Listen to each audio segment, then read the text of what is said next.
Bismillahirrahmanirrahim. Assalamualaikum warahmatullahi wabarakatuh. Innal hamdalillah nahmaduhu wa nasta'inuhu wa nastaghfiruh wa na'udzu billahi min shururi anfusina wa min sayyiati a'malina. May yahdihillahu fala mudilla lahu wa may yudlil fala hadiya lahu.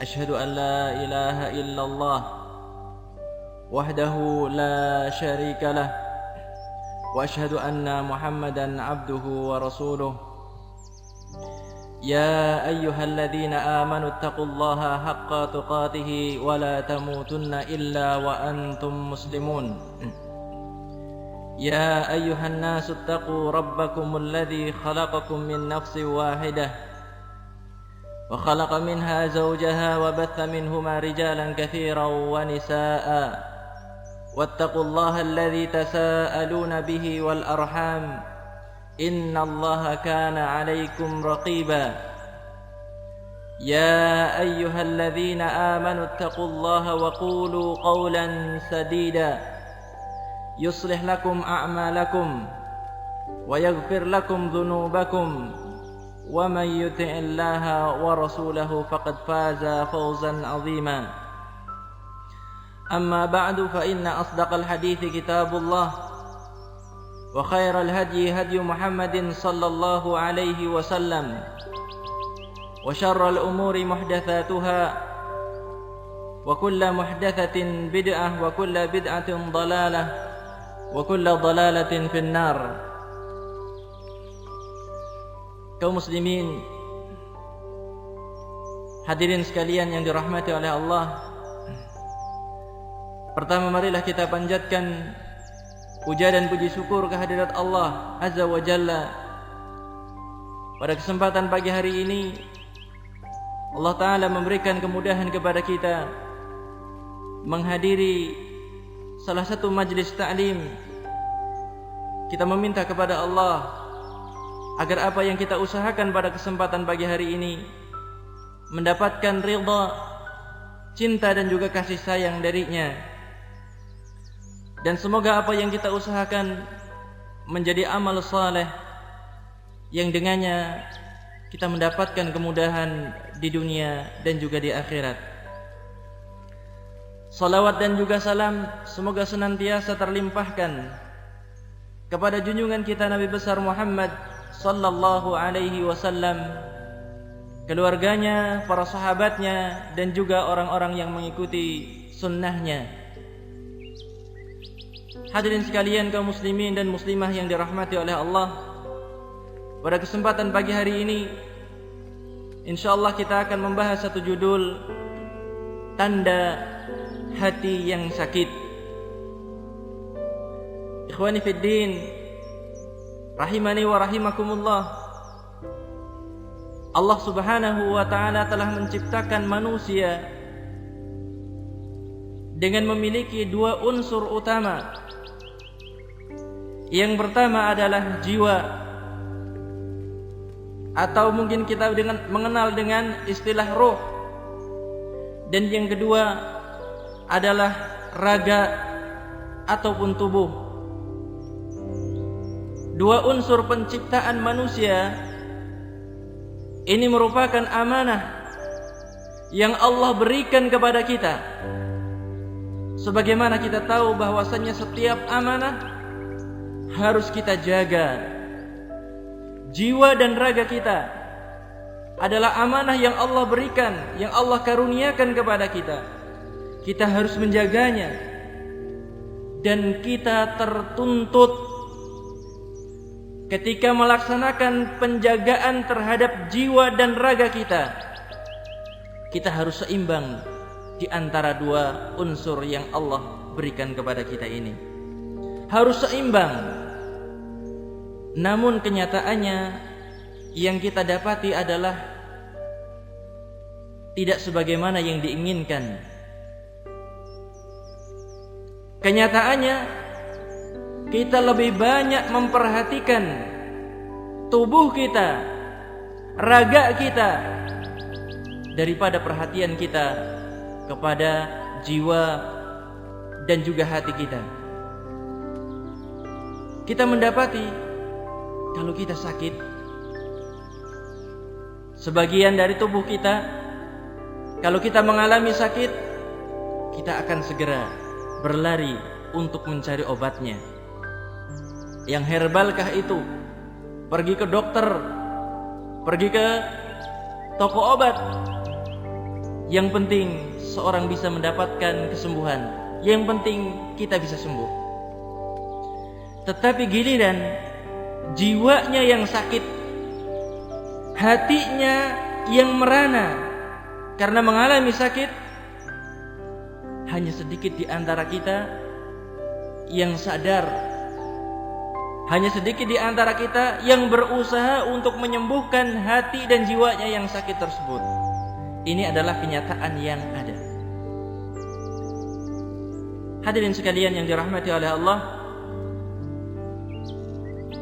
sebuah musibah yang telah melanda, yang telah begitu luas menyebarnya di tengah kaum muslimin, masyarakat kaum muslimin adalah penyakit hati. Penyakit hati.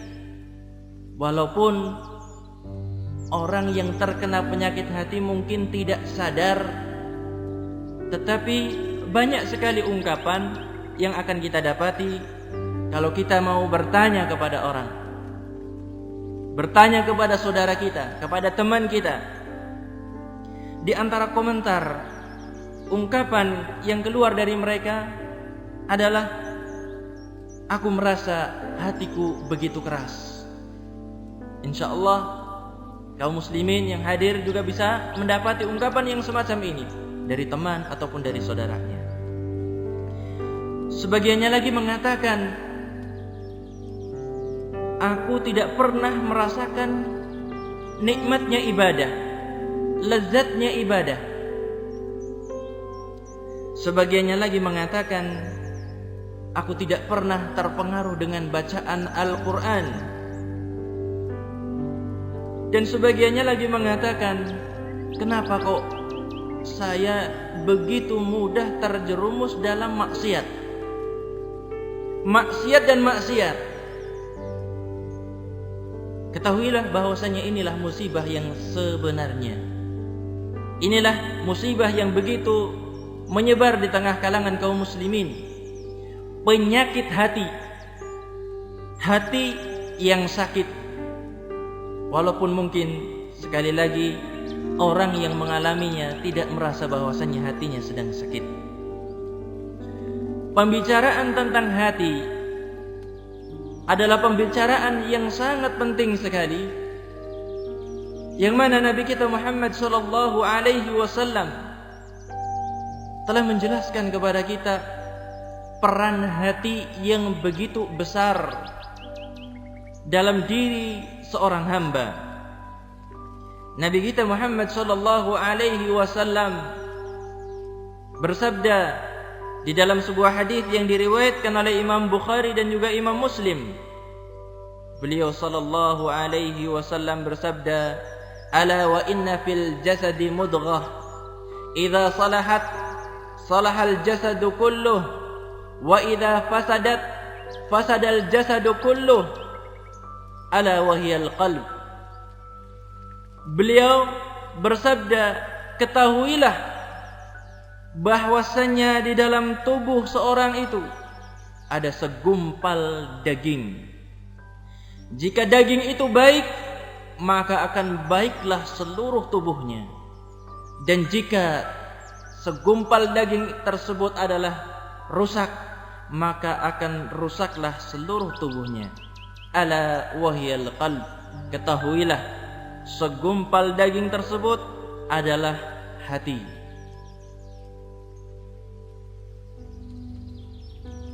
Rasulullah sallallahu alaihi wasallam juga menyebutkan kenapa hati kok dinamai dengan al-qalb. Rasulullah sallallahu alaihi wasallam bersabda, "Innamal qalbu litaqallubihi." Sesungguhnya hati dinamai dengan al-qalb. Kenapa? Litaqallubihi, karena berbolak-baliknya hati tersebut. Hati dinamai dengan al-qalbu karena apa? Karena begitu mudah berbolak-balik hati tersebut. Innama mathalul qalbi kamathalir rishah mu'allaqah fi asli sajarah yuqallibuha ar-rih dhahran li batnin. Kata beliau sallallahu alaihi wasallam, sesungguhnya permisalan sebuah hati adalah seperti daun yang tergantung, yang menempel pada sebuah pohon, yang dibolak-balikkan oleh angin. Hadis ini diriwayatkan oleh Imam Ahmad dan disahihkan oleh Syekh Al-Albani rahimahullahu taala. Hadis ini menunjukkan bahwasanya hati manusia itu begitu mudah berbolak-balik. Hati manusia begitu mudah berpindah dari sesuatu yang tadinya diyakini kepada sesuatu yang lainnya lagi. Jadi sesuatu yang dia ketahui kemudian berubah menjadi sesuatu yang lainnya lagi. Hadirin sekalian, kaum muslimin dan muslimah yang dirahmati oleh Allah. Allah Subhanahu wa taala dialah zat yang membolak-balikkan hati manusia.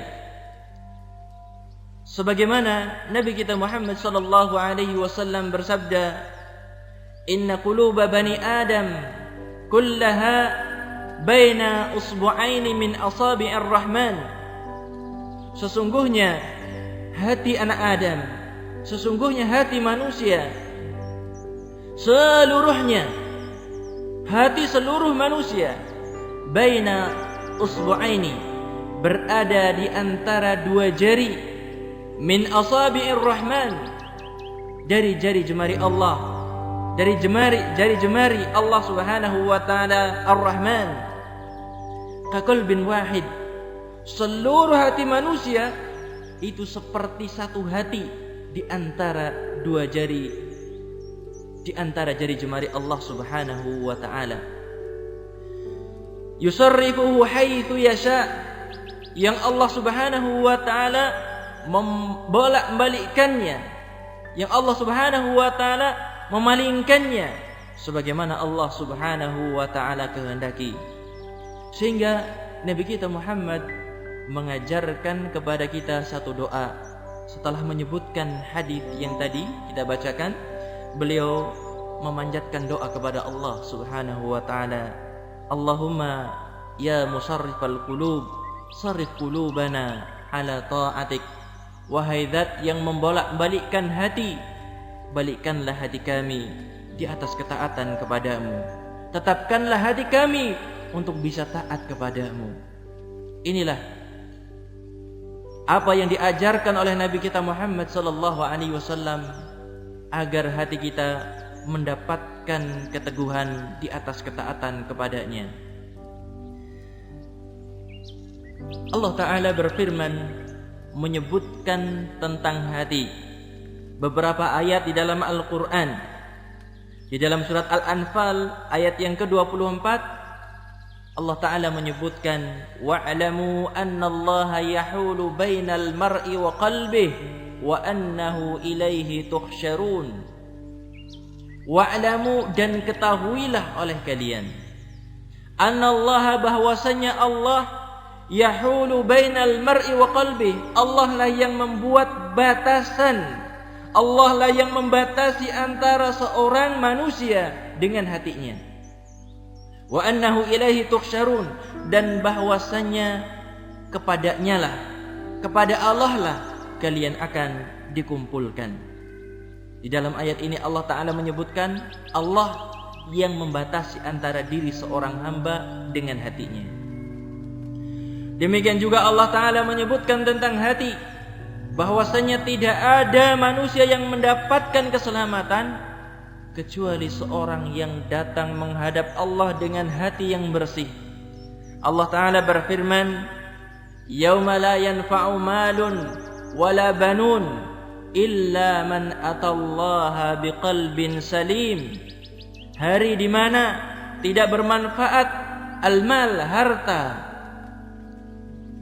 wala banun, dan hari di mana tidak bermanfaat anak keturunan, illa man atallaha biqalbin salim, kecuali orang yang datang menghadap Allah dengan hati yang bersih. Di dalam surat Asy-Syu'ara ayat yang ke-89. Demikian juga Allah Ta'ala telah menyebutkan tentang hati di dalam surat Az-Zumar ayat yang ke-22. Fawailul lil qasiyati qulubuhum min dzikrillah ulaika fi dhalalim mubin. Fawailul lil qasiyati qulubuhum, maka kecelakaan yang besar bagi orang-orang yang telah mengeras hatinya an dzikrillah, mengeras hatinya untuk mengingat Allah Subhanahu wa taala, membatu hatinya untuk mengingat Allah Subhanahu wa taala. Ulaika fi dhalalim mubin, mereka itulah orang-orang yang berada di dalam kesesatan yang nyata. Hadirin sekalian, kaum muslimin dan muslimah yang dirahmati oleh Allah, demikian juga Allah Ta'ala telah menyebutkan tentang hati. Allah Ta'ala berfirman di dalam surat Qaf ayat yang ke-33. Man khasyar rahmana bil ghaib wa jaa biqalbin munib. Allah Ta'ala di sini menjanjikan surga bagi siapa? Orang-orang yang takut kepada Allah. Orang-orang yang takut kepada Allah, yang sementara dia tidak bisa melihat Allah Subhanahu wa taala, tetapi dia takut kepada Allah. Wa jaa biqalbin munib, dan datang menghadap Allah Subhanahu wa taala dengan hati yang bertaubat kepadanya. Inilah komentar-komentar Allah Subhanahu wa taala tentang hati manusia. Maka merupakan suatu kewajiban atas kita sebagai seorang hamba untuk mendeteksi, untuk mendiagnosa hati yang sakit.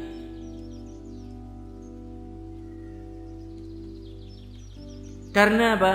Kalau seandainya kita biarkan hati kita sakit, hati kita akan berkarat, dan kalau sudah berkarat maka kebinasaanlah yang akan didapatkan. InsyaAllah apa yang akan kita kaji pada kesempatan pagi hari ini dan juga pada kesempatan yang akan datang biidznillah adalah tanda hati yang sakit, sebab dan juga obatnya biidznillah ta'ala. Kita ambil tema ini, kita ambil judul ini, bukan berarti yang berbicara adalah telah selamat dari berbagai macam penyakit hati yang akan kita sebutkan. Tidak sama sekali.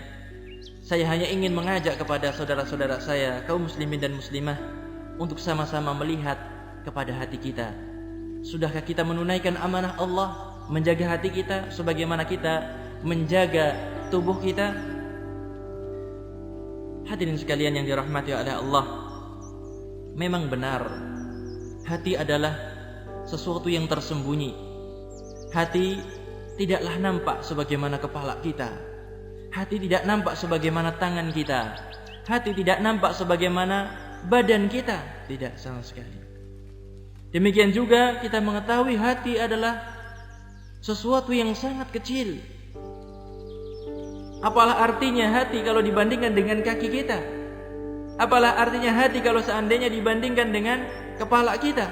Sangat kecil dalam tubuh kita hati tersebut. Tetapi sebagaimana yang digambarkan oleh Nabi kita Muhammad sallallahu alaihi wasallam, jika hati baik, maka akan baiklah seluruh anggota badan.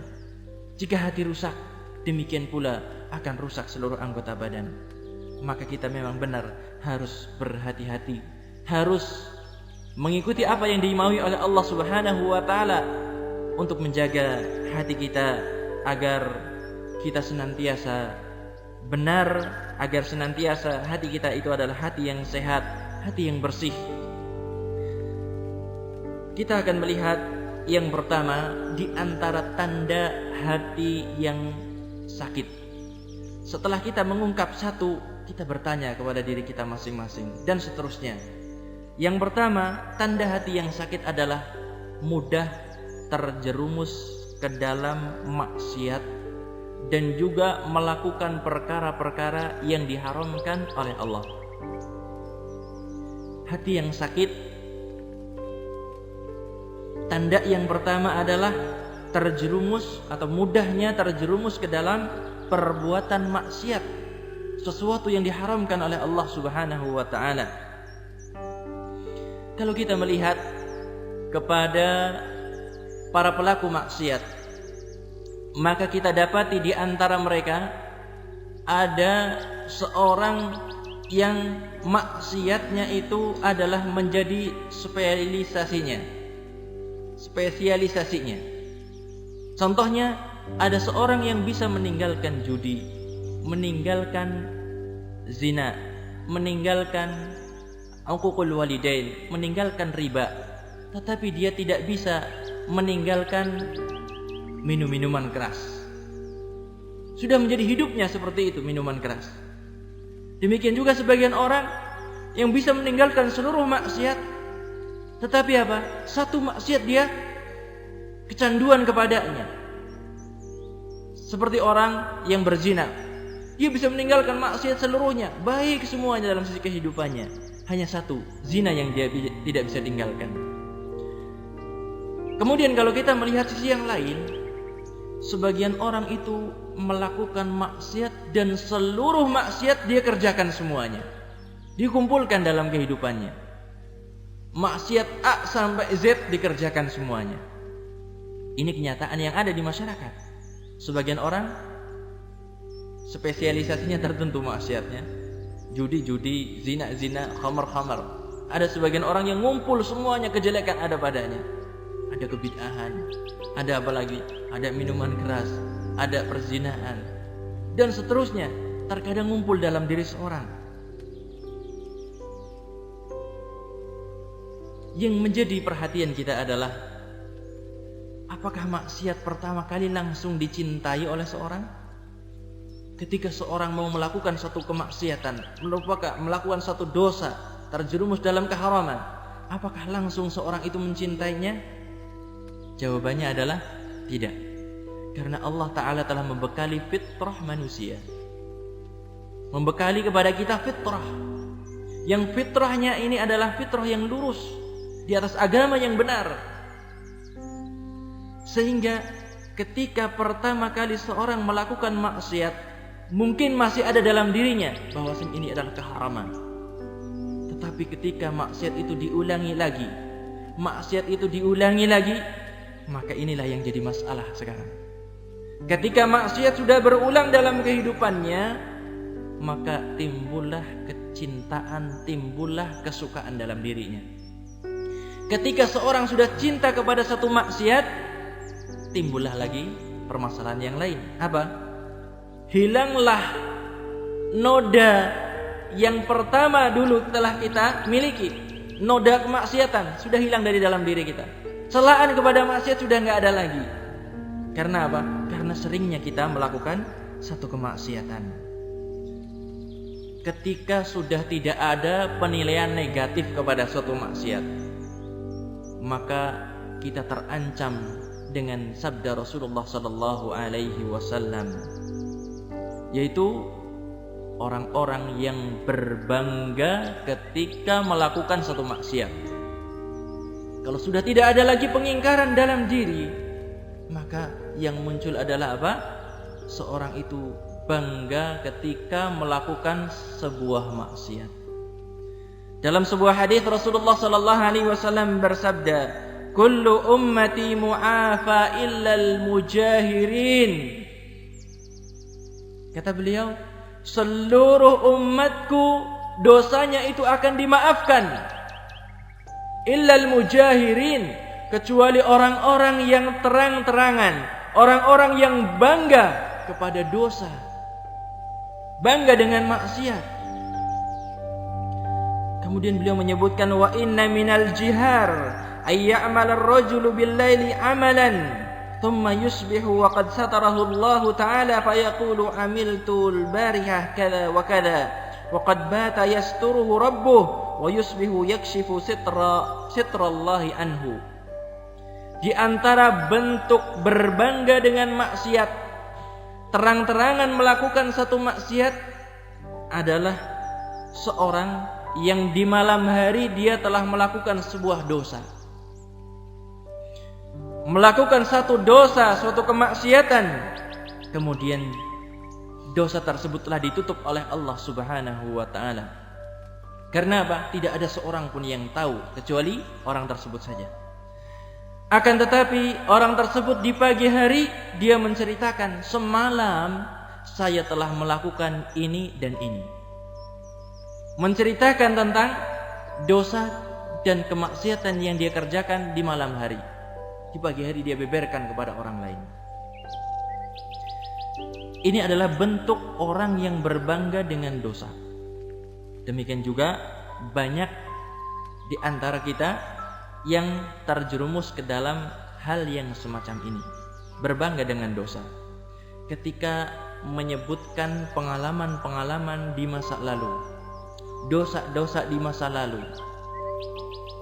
Umpamanya seorang yang dulunya biasa mabok-mabokan, ketika sekarang sudah bertobat, terkadang menyebutkan ketika melihat anak kecil baru mabok, anak-anak muda baru mabok, dulu seusia segitu saya sudah seperti ini.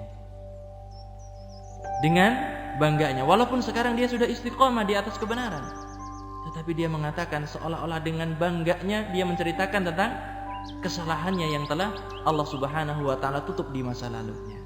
Maka jangan sampai ketika kita menceritakan tentang diri kita, dosa kita di masa lalu, jangan sampai ada perasaan bangga dalam diri kita. Semuanya adalah bifadlillah, dengan karunia dari Allah kita bisa meninggalkannya.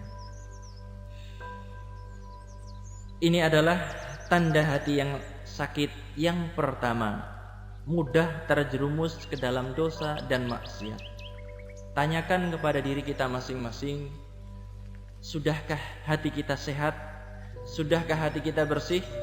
Kalau masih kita dapati diri kita mudah sekali terjerumus ke dalam maksiat, berarti bahwasannya hati kita adalah dalam tanda di antara tanda sakitnya hati. Yang kedua, tanda hati yang sakit yang kedua adalah merasakan bahwasannya hatinya itu keras. Seorang merasa hatinya keras. Seorang terkadang merasakan hatinya mengeras, membatu, bahkan lebih keras daripada batu. Sebagaimana Allah juga menyebutkan di dalam surat Al-Baqarah ayat yang ke-74. Al-Baqarah ayat yang ke-74 Allah Ta'ala berfirman, "Tsumma qasat qulubukum min ba'di dzalik, fahiya kal hijarah aw ashaddu qaswah." Tsumma qasat qulubukum, kemudian setelah itu hati kalian menjadi keras seperti batu. Aw ashadda qaswah, atau lebih keras lagi. Ini juga menunjukkan kepada kita bahwasanya hati manusia bisa membatu, bisa mengeras. Orang yang memiliki hati yang keras, hati yang telah membatu, tidak akan terpengaruh dengan nasihat kematian. Nasihat kematian begitu banyak di hadapan kita. Telinga kita bisa menangkap, mata kita bisa menangkap nasihat kematian semuanya. Di antara yang sering kita dengar, yang kita tangkap dengan telinga kita adalah ketika di pagi hari, ba'da subuh. Lebih khusus lagi di kampung-kampung, ketika ada orang meninggal dunia di malam hari, diumumkan di pagi harinya, waktu subuh. Inna lillahi wa inna ilaihi raji'un. Inna lillahi wa inna ilaihi raji'un. Inna lillahi wa inna ilaihi raji'un. Kullu nafsin dha'iqatul maut. Itu kalimat yang senantiasa kita dengar ketika ada saudara kita yang meninggal. Pak Fulan bin Fulan meninggal dunia. Ibu Fulanah bin Fulan meninggal dunia. Ini adalah nasihat bagi kita, sentuhan bagi kita, agar kita sadar, agar kita berpikir suatu saat saya juga akan seperti itu.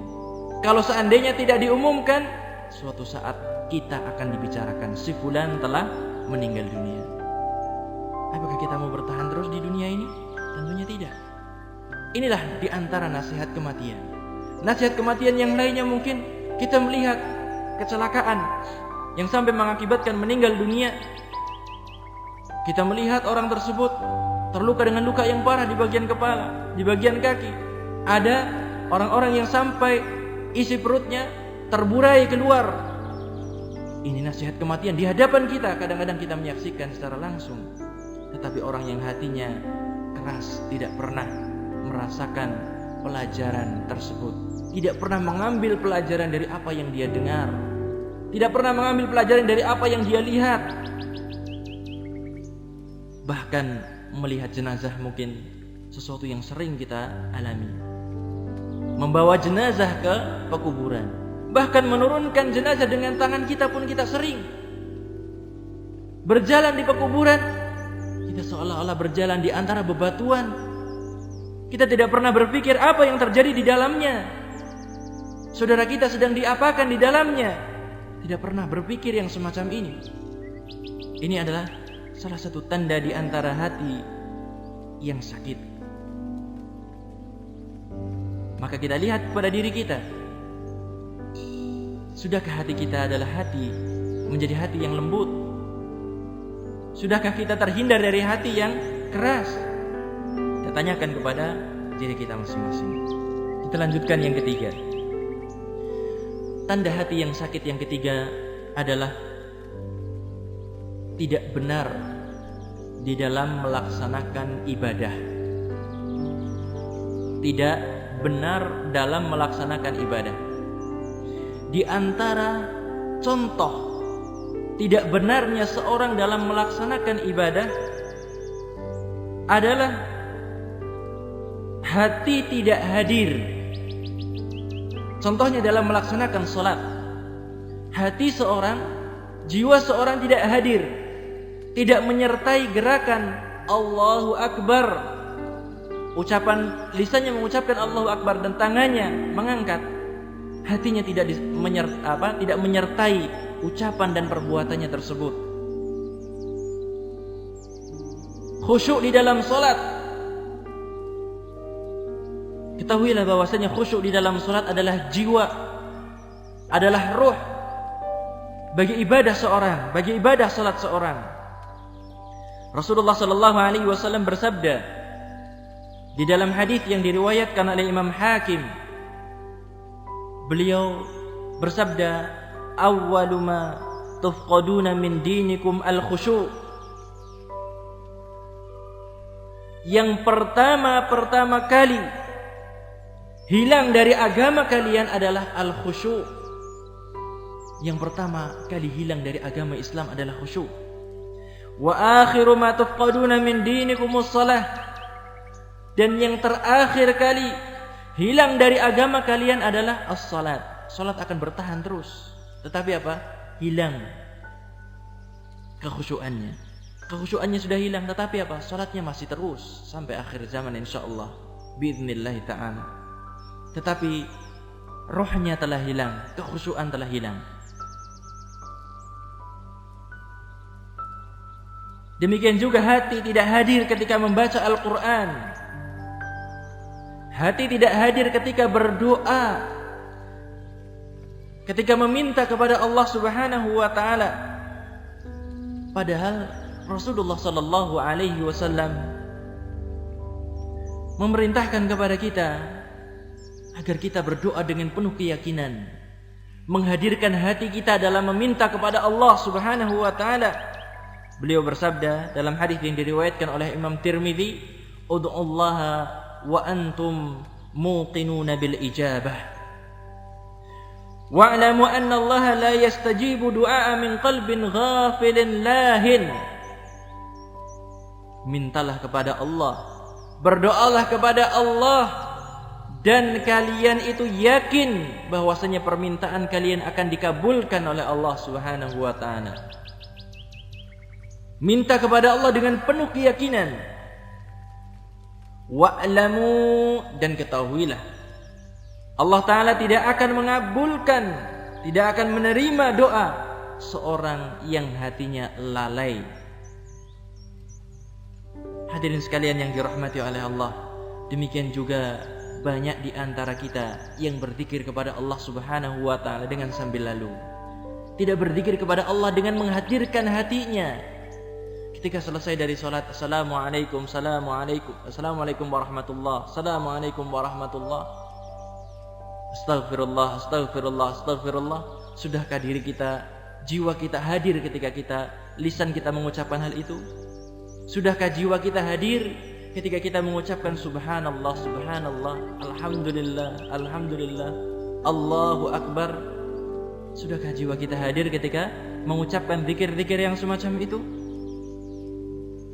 Maka ini adalah merupakan salah satu tanda di antara tanda hati yang sakit.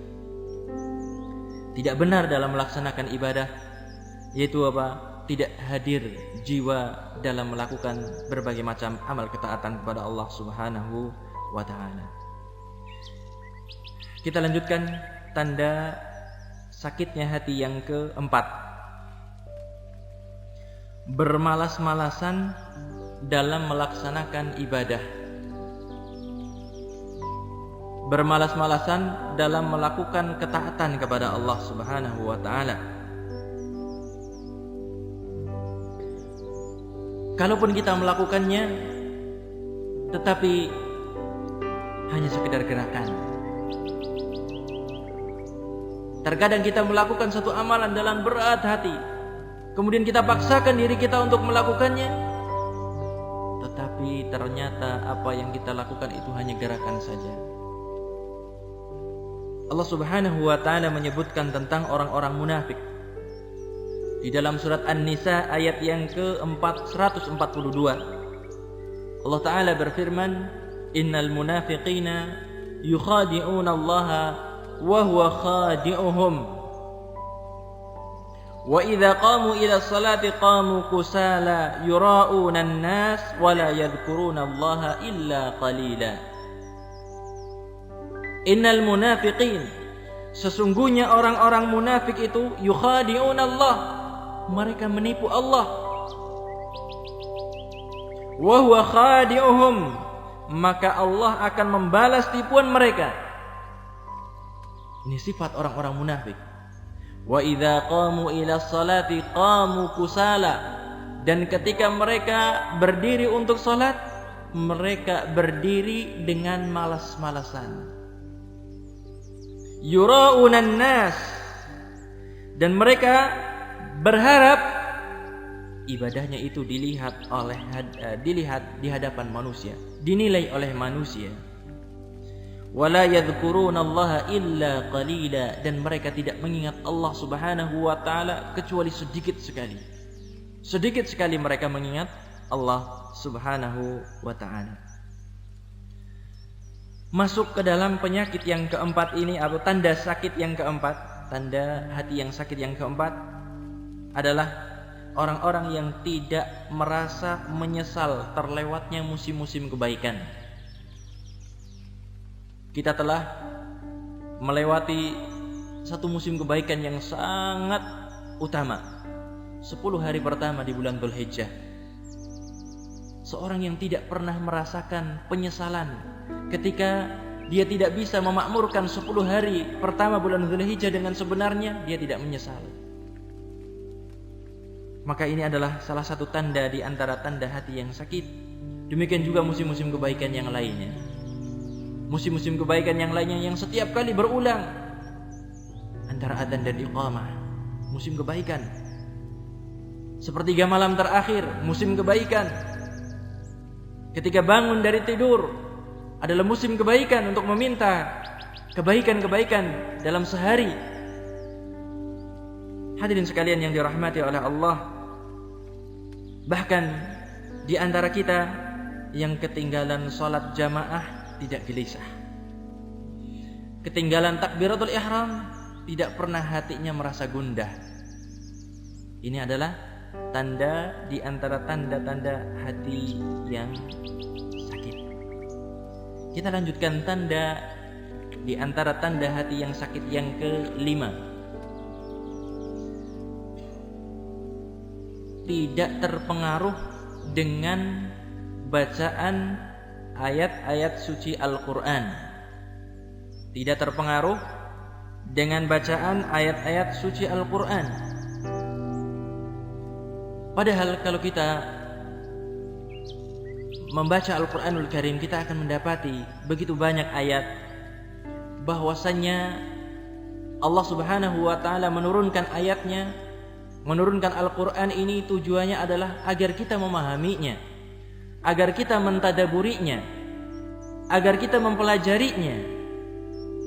Sebagaimana Allah Ta'ala berfirman di dalam surat Shad ayat yang ke-29, Allah Ta'ala berfirman, Kitabun anzalnahu ilaika mubarakun liyadabbaru ayatihi wa liyatadhakkara ulul albab. Kitabun anzalnahu ilaik, kitab Al-Quran yang telah kami turunkan kepadamu, kepada Muhammad sallallahu alaihi wasallam, mubarakun, yang kitab itu adalah mengandung kebaikan yang sangat banyak.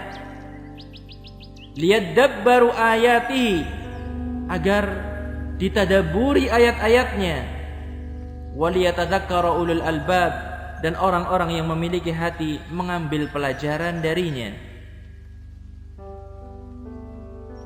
Seorang muslim hendaknya terpengaruh jiwanya ketika mendapatkan janji dari Allah. Janji dari Allah Subhanahu wa ta'ala bagi orang-orang yang beriman, bagi orang-orang yang bertakwa, bagi orang-orang yang taat kepada Allah dan juga Rasulnya sallallahu alaihi wasallam. Begitu banyak janji di dalam Al-Quran yang Allah Ta'ala sebutkan.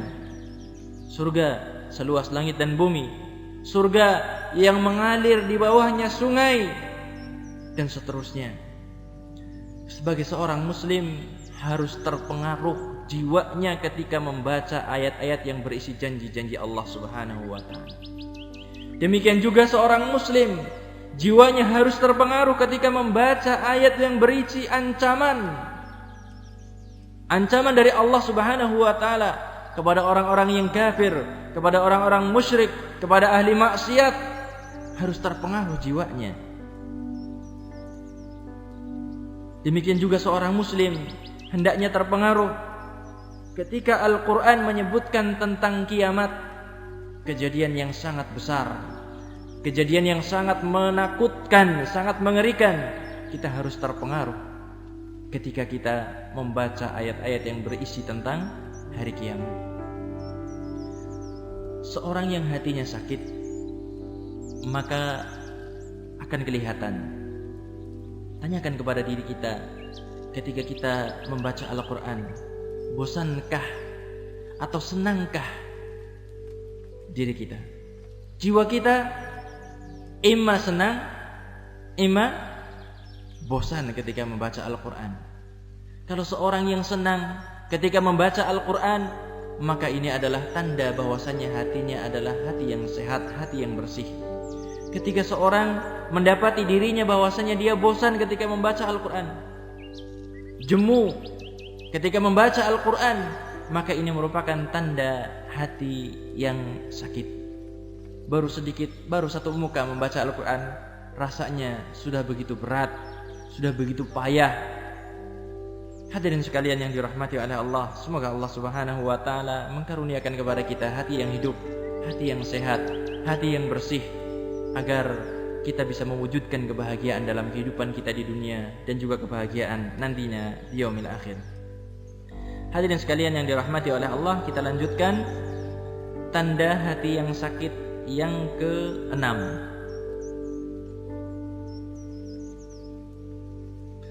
Tanda hati yang sakit yang ke-6 adalah lalai dari mengingat Allah di dalam zikir dan juga doanya. Berat rasanya untuk mengingat Allah Subhanahu wa ta'ala. Apalagi kalau seandainya harus mengingat pertemuan dengan Allah. Ketika bertemu dengan Allah dimintai pertanggungjawaban oleh Allah. Begitu berat untuk mengingat hal itu. Mengingat kemahabesaran Allah Subhanahu wa ta'ala berat sekali. Untuk berdoa kepada Allah berat sekali. Mengangkat kedua tangan, memohon kepada Allah Subhanahu wa taala kebaikan di dunia dan di akhirat pun merasa berat sekali. Ketika sudah mengangkat, rasanya pengen cepat-cepat diturunkan lagi tangan tersebut. Seolah-olah hamba tersebut tidak butuh kepada Allah Subhanahu wa taala.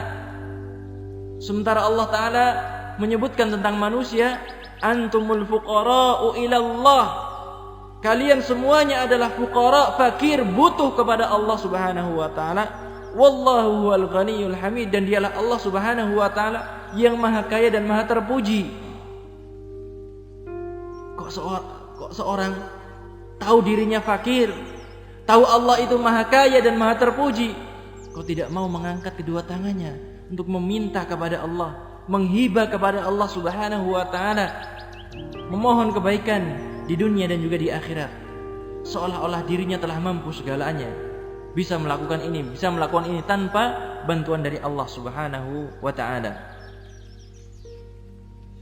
Allah Subhanahu wa taala menyebutkan di dalam potongan ayat yang telah saya bacakan tadi, wala yadhkurunallaha illa qalila, dalam surat An-Nisa ayat yang ke-142, dan tidaklah mereka menyebut nama Allah kecuali sedikit sekali, mengingat Allah dalam kehidupannya sedikit sekali.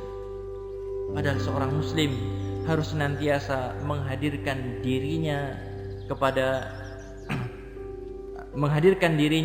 dalam kehidupannya untuk mengingat Allah Subhanahu wa taala. Ketahuilah bahwasanya Allah Subhanahu wa taala itu begitu malu kalau ada seorang hamba yang mengangkat kedua tangannya meminta kepada Allah, memohon kepada Allah, kemudian Allah taala biarkan hamba tersebut mendapati kedua tangannya itu kosong. Allah itu malu sekali. Tetapi kenapa kita tidak memanfaatkan kesempatan yang telah Allah Subhanahu wa taala bukakan bagi kita, pintu doa, pintu kedekatan kepada Allah Subhanahu wa taala. Kita lanjutkan tanda hati sakit yang ke-7.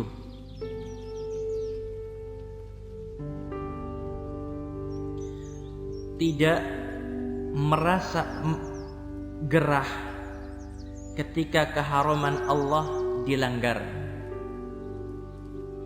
Tidak merasa gerah ketika keharaman Allah dilanggar. Tidak ada marah sedikit pun, tidak ada emosi sedikit pun ketika keharaman Allah Subhanahu wa taala dilanggar. Kenapa bisa terjadi hal yang semacam ini? Kenapa seorang tidak marah, tidak murka ketika keharaman Allah dilanggar? Hal ini dikarenakan api kecemburuan terhadap Allah Subhanahu wa taala itu telah padam. Cemburu dalam diri orang tersebut telah padam, sehingga anggota badannya pun tidak menampakkan amar ma'ruf, tidak menampakkan nahi mungkar. Orang yang semacam ini, ketika ditampakkan kepadanya di hadapannya yang mungkar, biasa saja. Ketika dinampakkan di hadapannya sesuatu yang ma'ruf, kebaikan, dia pun biasa saja. Tidak ada sedikit pun hatinya tersentuh, tidak ada sedikit pun hatinya tertarik untuk melakukan kebaikan, tidak ada sedikit pun hatinya tergerak untuk mengingkari kemungkaran yang ada di hadapannya. Rasulullah SAW menjelaskan kepada kita di dalam sebuah hadis yang sangat agung maknanya. Dalam sebuah hadis beliau SAW bersabda, "Idza amiltal khati'ah fil ardi kana man syahidaha fakarihaha kaman ghaba anha wa man ghaba anha faradiyaha kana kaman syahidaha." Perhatikanlah kepada hadis yang mulia ini. Idza amiltal khati'ah fil ardi, jika engkau melakukan satu kesalahan di muka bumi, kana man syahidaha fakarihaha, orang yang melihatnya dan membencinya kaman ghaba anha, seperti orang yang tidak menyaksikannya. Jika Anda melakukan satu maksiat, kemudian apa? Ada orang melihatnya, tetapi orang yang melihatnya ini adalah dia membenci maksiat tersebut, maka seperti orang tersebut tidak melihatnya. Dalam artian apa? Karena kebencian yang ada dalam dirinya dicatat oleh Allah Subhanahu wa taala seperti orang yang tidak melihat kemaksiatan tersebut. Wa man ghaba anha faradiyaha. Yang kedua, orang yang tidak melihat maksiat tetapi dia ridha, tetapi dia suka kepada kemaksiatan, kana kaman syahidaha, seperti orang yang menyaksikan secara langsung. Perhatikan baik-baik hadis ini. Kalau seandainya kita melihat satu kemaksiatan, hati kita mengingkarinya, walaupun mungkin badan kita nggak bisa mengingkarinya, hati kita mengingkarinya, maka Allah mencatatkan bahwasanya kita tidak melihat kemaksiatan tersebut. Kita itu jauh dari maksiat tersebut. Tetapi perhatian, kalau seandainya kita itu senang kepada suatu maksiat, walaupun maksiat itu sangat jauh dari kita, ketahuilah bahwasanya kita dicatat seperti orang yang menyaksikannya secara langsung. Ini makna dari hadis yang mulia ini. Hadis diriwayatkan oleh Imam Abu Dawud dan disahihkan oleh Syekh Al-Albani rahimahullahu ta'ala. Hadirin sekalian yang dirahmati oleh Allah, maka kita harus senantiasa menanamkan dalam diri kita, sekecil apapun kemungkaran, maka kita harus menanamkan dalam diri kita adanya pengingkaran. Kita ingkari dengan hati kita, sebelum kita mengingkari dengan lisan kita, sebelum kita mengingkari dengan tangan kita. Kalau kita mampu mengingkari dengan tangan, kalau kita mampu mengingkari dengan lisan, lakukan. Tetapi kalau tidak mampu, paling tidak dengan hati kita. Kita lanjutkan tanda hati yang sakit yang keberapa? Yang ke-8. Senang dengan kemegahan. Senang dengan kemegahan atau senang bermegah-megahan. Di antara tanda seorang yang senang bermegah-megahan adalah seorang yang rakus terhadap kepemimpinan. Inginnya jadi pemimpin, inginnya menjadi seorang penguasa atau orang yang berkuasa, dan tidak memperhatikan tanggung jawab ketika dia memimpin atau ketika dia berkuasa. Rasulullah sallallahu alaihi wasallam telah memberikan peringatan kepada kita atas hal ini. Di dalam sabda beliau yang diriwayatkan oleh Imam Bukhari, beliau sallallahu alaihi wasallam bersabda, "Innakum satahrisuna 'alal imarah wa satakunu nadamah yaumal qiyamah. Fa ni'mal murdi'ah wa bi'sal fatimah." Rasulullah sallallahu alaihi wasallam bersabda, "Innakum satahrisuna 'alal imarah." Sesungguhnya kalian akan begitu bersemangat untuk mendapatkan kepemimpinan. Kalian akan begitu bersemangat untuk mendapatkan kekuasaan. Tetapi ketahuilah, wasatakunu nadamah yaumal qiyamah, maka hal itu akan menjadi penyesalan nanti pada hari kiamat. Fa ni'mal murdi'ah wa bi'sal fatimah. Apa maksudnya di sini? Begitu baik awalnya dan begitu jelek akhirnya.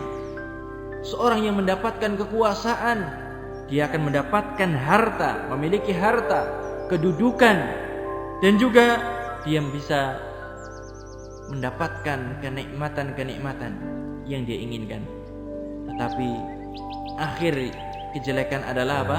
Ketika nanti di hari akhir dia diminta pertanggungjawaban oleh Allah Subhanahu wa ta'ala.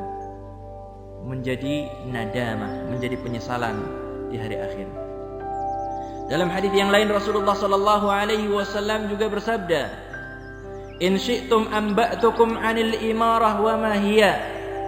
Jika kalian mau, aku beritahukan kepada kalian apa yang dimaksudkan dengan al-imarah itu. Apa yang dimaksudkan dengan kepemimpinan itu? Beliau mengatakan, awwaluha malamah, wa thaniyuha nadamah, wa thalithuha adzabun yaumal qiyamah illa man adala. Yang namanya imarah, yang namanya kepemimpinan, awalnya adalah kecaman. Seorang mendapatkan kepemimpinan, dia mendapatkan kecaman. Wa thaniyuha nadamah, yang keduanya adalah apa? Penyesalan. Wa thalithuha adzabun yaumal qiyamah, dan yang ketiganya adalah azab pada hari kiamat nanti. Kecuali jika itu berasal dari seorang yang adil. Kecuali jika itu berasal dari orang yang berlaku adil, berbuat adil di dalam melakukan kepemimpinannya, menunaikan amanah, melaksanakan kewajiban, maka orang-orang yang semacam ini akan terbebas daripada 3 hal yang disebutkan di dalam hadis ini. Hadis ini diriwayatkan oleh Imam At-Tabarani dan disahihkan oleh Syekh Al-Albani. Di antara tanda yang menunjukkan seorang itu senang bermegah-megahan adalah seorang yang senang dihormati oleh orang lain dengan berdiri. Seorang yang datang ke satu majelis, dia merasa senang kalau dihormati dengan cara berdiri oleh orang lain. Dihormati dengan cara berdiri. Masuk ke ruangan, yang lainnya yang ada di situ berdiri semuanya, menghormatinya. Orang yang senang yang semacam ini telah diancam oleh Rasulullah SAW di dalam hadis yang diriwayatkan oleh Imam Abu Dawud dan juga dikeluarkan oleh Imam Bukhari di dalam Adabul Mufrad. Rasulullah SAW bersabda, "Man ahabba ayyumathila lahu ar-rijalu qiyaman falyatabawa maq'adahu minan nar." Barang siapa yang suka dihormati orang lain dengan berdiri, maka hendaklah dia bersiap-siap tempat duduknya di dalam neraka. Jadi kita harus berhati-hati ketika orang menyambut kita dengan berdiri. Hadirin sekalian yang dirahmati oleh Allah, kita lanjutkan tanda hati sakit yang ke-9. Bakhil atau pelit. Allah Ta'ala telah memuji kaum Ansar yang mereka adalah orang-orang luar biasa dermawannya. Sungguh luar biasa kedermawanan oleh yang ditunjukkan oleh orang-orang Ansar ketika membantu saudara-saudaranya dari kalangan Muhajirin. Allah Ta'ala memberikan pujian kepada mereka di dalam surat Al-Hasyr ayat yang ke-9. Wa yu'thiruna ala anfusihim walau kana bihim khasasah. Wa man yuqa shuhha nafsihi fa ulaika humul muflihun. Allah Ta'ala berfirman, wa yu'thiruna ala anfusihim walau kana bihim khasasah. Dan mereka orang-orang Ansar mengutamakan orang-orang Muhajirin, memberikan kebaikan, memberikan bantuan kepada orang-orang Muhajirin walau kana bihim khasasah, walaupun mereka itu mendapatkan kesulitan dalam diri mereka. Mereka mendapatkan kesulitan, mereka mendapatkan kesempitan hidup, tetapi mereka membantu saudaranya, orang-orang Muhajirin. Wa may yuqa shuhha nafsi fa ulaika humul muflihun. Dan barang siapa yang dipelihara dari kekikiran dirinya, mereka itulah orang-orang yang beruntung. Orang-orang yang tidak pelit adalah pada hakikatnya dialah orang-orang yang mendapatkan keberuntungan yang besar. Bahaya penyakit bakhil. Rasulullah SAW menyebutkan bahaya yang sangat besar bagi orang yang memiliki penyakit bakhil atau pelit. Di dalam hadis yang diriwayatkan oleh Imam An-Nasa'i, Rasulullah SAW bersabda, "La yajtami'u asy-syuh wal iman fi qalbi 'abdin abada." Tidak akan pernah mungkin bersatu yang namanya pelit, bakhil dengan keimanan dalam hati seorang hamba. Yang namanya keimanan gak mungkin bersatu dengan bakhil dalam diri seorang hamba. Dari hadis ini kita mengambil pelajaran yang sangat penting, yaitu apa? kita harus berhati-hati dari sifat bakhil. Karena apa? Kalau bakhil sampai singgah ke dalam hati kita, maka bagaimana keimanan? Apakah keimanan itu akan singgah ke dalam hati kita? Rasulullah mengatakan tidak mungkin akan bersatu dalam hati seorang hamba yang namanya bakhil dan keimanan. Tanda hati sakit yang ke-10 adalah meremehkan kebaikan, tidak menghargai satu amalan kebaikan, amal saleh. Hadirin sekalian yang dirahmati oleh Allah, di antara kebaikan yang banyak diremehkan oleh kita adalah senyum. Menampakkan senyum bagi saudaranya, sesama muslim. Ini salah satu kebaikan yang banyak diremehkan oleh kita. Ngaku atau tidak? Ngaku insyaallah. Alhamdulillah masih bisa tersenyum. Menebarkan senyum adalah satu kebaikan yang dikatakan oleh Rasulullah sallallahu alaihi wasallam bahwasanya itu adalah satu amal saleh, satu kebaikan. Rasulullah sallallahu alaihi wasallam bersabda dalam hadis yang diriwayatkan oleh Imam Muslim dan juga Imam At-Tirmidzi.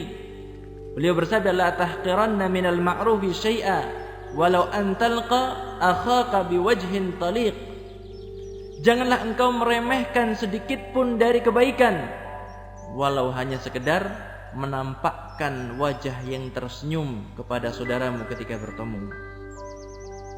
Jangan kita pasang muka serem kepada saudara kita sesama muslim, tapi pasanglah muka senyum, muka yang berbinar-binar, muka yang muncul darinya cahaya keimanan.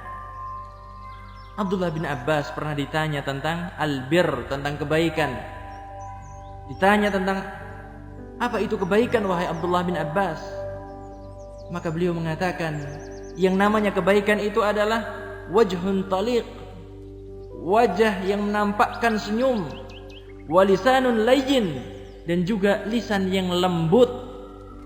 Maka kita seharusnya orang-orang yang biasa hadir di majelis taklim, yang senantiasa mengkaji Al-Quran, mengkaji sunnah Nabi SAW, adalah orang yang paling banyak senyumnya, paling murah senyumnya, dan juga menjadi orang yang paling lembut lisannya. Jangan sampai kebalikannya, rajin ngaji tetapi senyumnya hilang, musnah. Ada masalah apa dengan ngajinya tersebut? Rajin ngaji tetapi ucapannya kasar, ucapannya itu menyakitkan orang lain. Hadirin sekalian yang dirahmati oleh Allah, maka semoga Allah Ta'ala mengkaruniakan kebaikan kepada kita, walaupun mungkin kebaikan itu adalah kebaikan yang dipandang sepele oleh sebagian orang. Kita bisa melakukannya. Ini adalah karunia dari Allah Subhanahu wa Ta'ala semata. Sesungguhnya orang-orang yang meremehkan kebaikan, mereka adalah orang-orang yang kasihan. Mereka adalah orang-orang yang telah melakukan kesalahan yang fatal.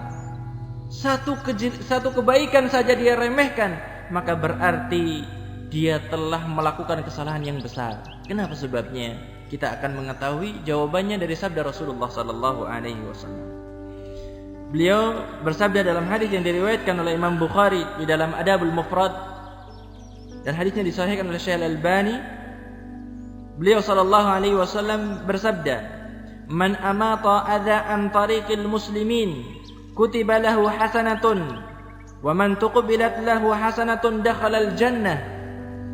Kata Rasulullah sallallahu alaihi wasallam, beliau mengatakan, "Man amata adza an tariqil muslimin." Barang siapa yang menyingkirkan gangguan dari jalannya kaum muslimin, jadi jalan yang biasa dilalui oleh kaum muslimin, maka akan dicatatkan baginya satu kebaikan. Dan barang siapa yang satu kebaikannya ini diterima oleh Allah, maka dia akan masuk surga. Subhanallah. Menyingkirkan gangguan dari jalan yang dilalui oleh kaum muslimin, kebaikan. dan kebaikannya kalau diterima dia akan menjadikannya masuk surga. Demikian juga Rasulullah sallallahu alaihi wasallam menyebutkan, ini dikisahkan oleh Mu'adz bin Jabal. Suatu saat Mu'adz bin Jabal berjalan dan orang yang bersamanya, yang berjalan bersamanya, dia mengangkat batu dari jalan, menyingkirkan batu yang ada di tengah jalan, disingkirkan olehnya. Kemudian Mu'adz bin Jabal bertanya kepada orang tersebut, "Ma hadza? Apa yang kamu lakukan ini?" Kemudian orang tersebut mengatakan, "Sami'tu Rasulullah sallallahu alaihi wasallam yaqul."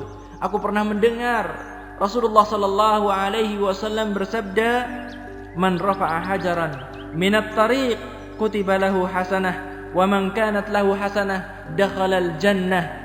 Subhanallah.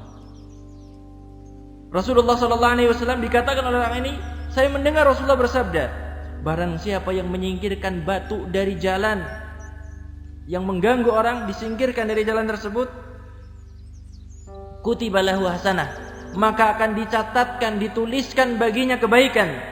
Wa man kanat lahu hasanah, dan barang siapa yang dia punya satu kebaikan, dakhalal jannah, maka dia akan masuk surga.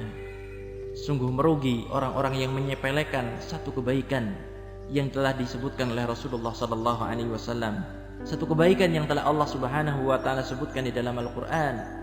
Hadirin sekalian yang dirahmati oleh Allah, inilah 10 tanda penyakit hati yang bisa kita kaji pada kesempatan pagi hari ini. Semoga Allah Subhanahu wa taala mengkaruniakan kepada kita kemampuan untuk bisa menyembuhkan. Kalau seandainya kita dapati hati kita adalah hati yang sakit, diberikan kesembuhan oleh Allah Subhanahu wa taala, dan juga dibimbing hati kita untuk menjadi hati yang salim, hati yang bersih, karena hanya dengan itulah kita bisa menggapai ridha dan juga cinta Allah Subhanahu wa taala di yaumil akhir nanti. Saya cukupkan sampai di sini apa yang bisa saya sampaikan. Wallahu a'lam bissawab. Semoga Allah Subhanahu wa taala senantiasa memberikan kebaikan kepada kita. Wa sallallahu ala nabiyyina Muhammad wa ala alihi wa sahbihi wasallam. Subhanakallahumma wa bihamdika asyhadu an la ilaha illa anta astaghfiruka wa atubu ilaik.